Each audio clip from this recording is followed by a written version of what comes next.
I'm ready to start the show. All right, let's do it. Are we going to do a recent and decent? Yes. I'm going to do it fast, though. I didn't even put any... I have a lot to say about two books. Oh, I put the cart before the horse. All right. Yes, recent and decent we will definitely talk about. Yeah, I got two. They're basically the same book. Hi, and welcome to Seattle's #1 comic book podcast. This is the podcast that is dedicated to the first issue of your next favorite comic. It's episode 102, and I am Larry. And I'm James. And the 102nd version. The first version. And James and I are going to be talking tonight about Infinity. Everybody's talking about it already, but we're going to talk about the original comic book version. Written by Jonathan Hickman with art by Jim Chung, and published by Marvel in 2013. It's 54 pages. How about that? Pretty good amount of substance. And let me tell you, they needed all 54 pages. They did. Jonathan Hickman has just powerful stuff, lots of stuff. And James and I were talking, and we have already decided that this is going to be a 2-part episode. Then this is the first part of our 2-part Infinity. Should we start with part 2? No, let's start with part 1. But before we do that, let's jump into some very quick recent and decent. Yes, please. Because if we're going to do a 2-parter, I'm going to need some supplement. Supplement. Here we go. Recent and decent. I found this in, it just popped up on, Comixology, last week as a new comic, and I have never heard of these. This is a Nick Travers, graphic novel, and this one is called, Crossroad Blues, and it's the story of some missing records by blues legend Robert Johnson. Oh, OG Bobby Johnson. Yeah, so we know original. we know that he has the what are they, 28 songs? Yeah. 28 he songs. sold his soul to the devil, right? And he sold his soul to the devil, but there's more to the story, and Private Eye Nick Travers is heading down south with a bunch of crazy characters. Now, I like this book a lot because I read a lot of like trashy novels, like not trashy novels, but like Private Eye novels, Carl Hyacin, like film noir kind of exactly stuff. Dave Robichaud did a bunch of novels, or he's the character. Yeah, maybe I'll look them up. These are great novels. Carl Hyacin does it, and they're location specific, you know. One takes place in Florida, one takes place in New Orleans. This one down south.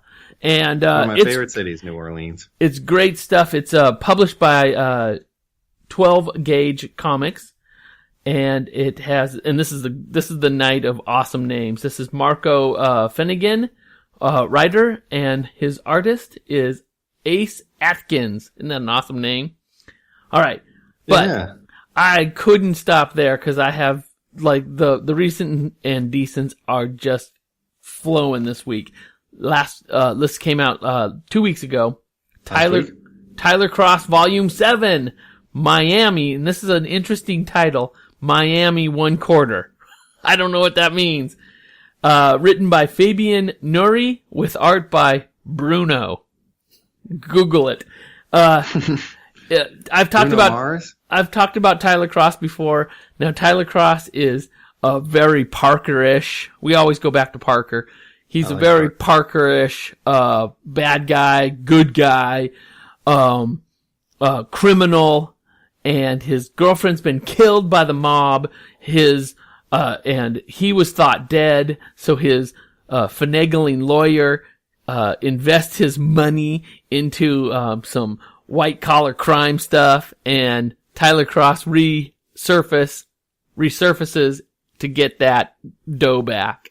Very Parker-esque, Very good stuff. That's straightforward. Tyler Cross, Volume 7, Miami, 1/4. Check it out. Done. All right, so let's dive into. I don't even want to. Where do you want to? Where do you want to start with Infinity? Let's talk about Jonathan Hickman wrote Marvel. Jonathan Hickman, he's a Jim legend. Chung, 54 pages. Two-time One-E winner. Yeah.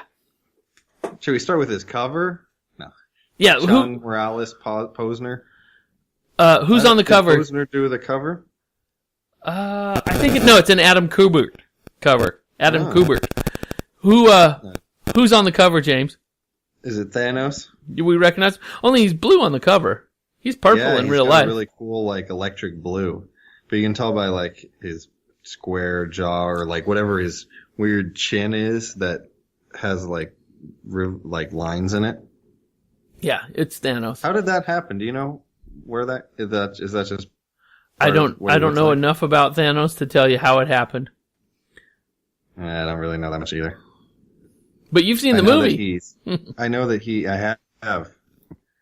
I know that he's Gamora's father. Father, yeah. Good one. Yeah, even you knew that. Yeah, from Guardians of the Galaxy. My favorite Marvel movie. Really? Oh, yeah, by far. I love that so much. I've seen it 100 times. More than Iron Man? I like Iron Man number 2. Or no, not number 2. No. Iron Man, so it's, let's break it down. Guardians of the Galaxy number 1. Iron Man 2. Is it Iron Man 2 that I like the most? I need another episode. I do. A refresher. In your I need a refresher. And I like that original Thor. I like that one a lot too. Oh, yeah. Yeah, but not as good as Guardians of the Galaxy. I love Guardians of the Galaxy. That so had the funny. Soundtrack of your youth. It's so funny too. I like comedy.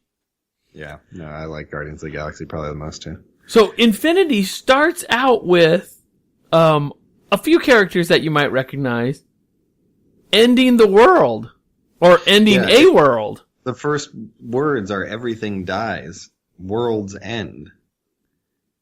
And empires collapse, kings fall, and men perish. And so we have a couple.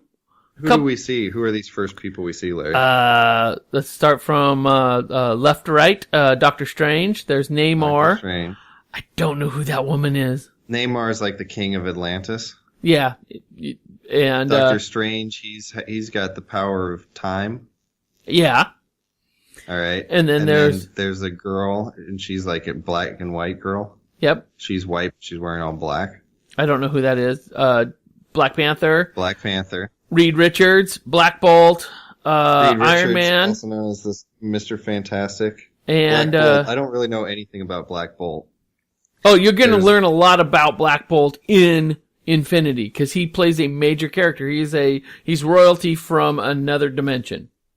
Oh, yeah, because everyone seems to be like royal, like a leader of a different peoples. And then Doc McCoy. Doc McCoy from the Thing or the not Beast. The Thing, the Beast. Yeah, the Beast from X-Men. And I like they're all very distinct looking. Like none of them really look like each other. Right. Sometimes when there's so many different characters, you get a little overlap in the face.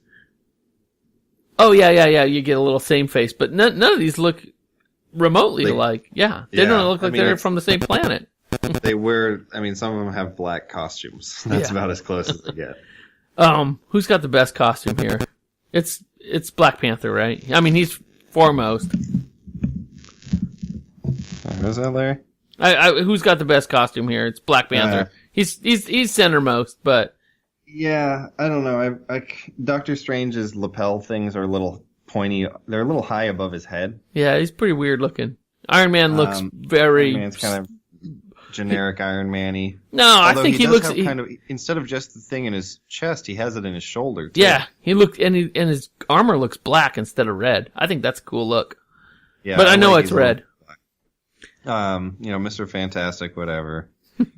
I wish I knew who that gal was. Yeah, because her pants seem almost. Well, it's kind of weird. Everyone's. Oh, did they all just like teleport there, and that's why all their legs are shimmery? No, I think there's a lot happening. meteorites hitting the world. I mean, wherever they're standing. I think that's them.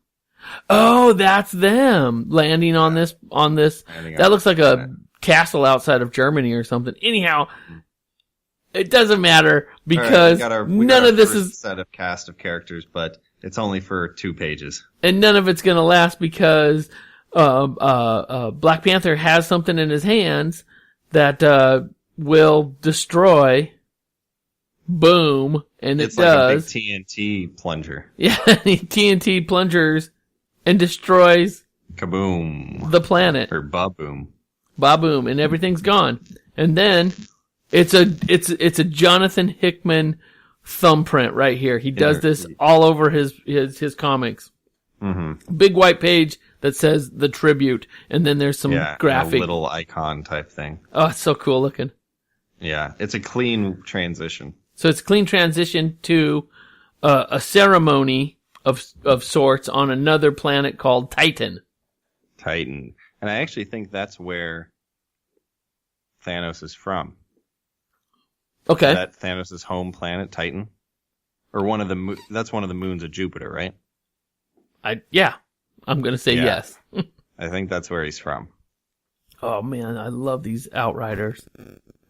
Okay, so we see someone sitting on a throne, and it's in like this desolate, moon type planet, and then we see this like alien. It looks like an alien from Alien. Mm-hmm. It's kind of a bit of a ripoff, but it's so well done. But then it's got like extra arms and it's kind of clawy, and it's got a little extra spikiness to it. Yeah, and muscles. Lots of muscles. Muscles on muscles. But I really like the gold and black layering too. Oh yeah, all the piping that his costume has. He almost has like a band. He doesn't have eyes. He only has a snout, like it's all teeth and snout.